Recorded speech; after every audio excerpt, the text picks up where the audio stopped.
அனைவருக்கும் வணக்கம். தமிழன். இன்றைக்கி வந்து பார்த்திங்கன்னா, இந்த ஆக்ஸா ஃப்ரேம் பிளேடு எப்படி மாட்டணும்னு சொல்ல போகிறேன். ஏன்னா அது முக்கியமான பாயிண்ட்டு.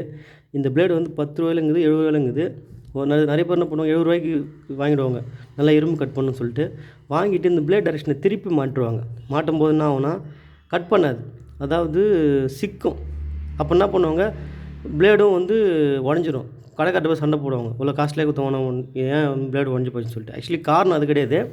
எப்பவுமே புரிஞ்சுங்க, நம்ம கிட்டேருந்து ஆக்ஸா ஃப்ரேம் இப்படி அழுத்தி தள்ளும்போது அறுக்கணும், நம்ம பக்கம் வரும்போது அறுக்கக்கூடாது. இதுதான் கான்செப்ட்டு. இப்போ பாருங்கள், இப்போ இப்படி இப்படி இப்படி பண்ணும்போது பாருங்கள், பார்த்தீங்கன்னா தெரியும், அப்படியே ஒரு மாதிரி ஸ்டெக்கப் போய் வரும். அப்போ அது அறுக்கிற டைரெக்ஷன்.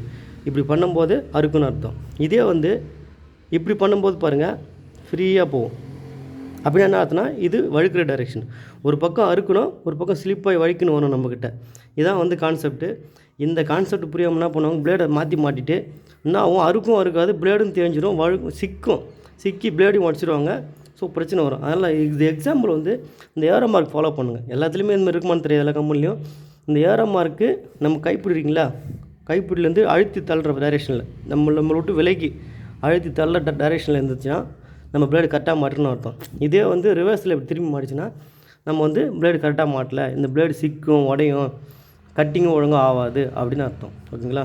ஸோ அதனால் வந்து இந்த பிளேடு மாட்டும் போது கவனமாக மாட்டி உங்களுக்கு தேவையான வேலையை ஈஸியாக முடிங்க. மன உளைச்சலுக்கு ஆளாகாதீங்க. நன்றி, வணக்கம்.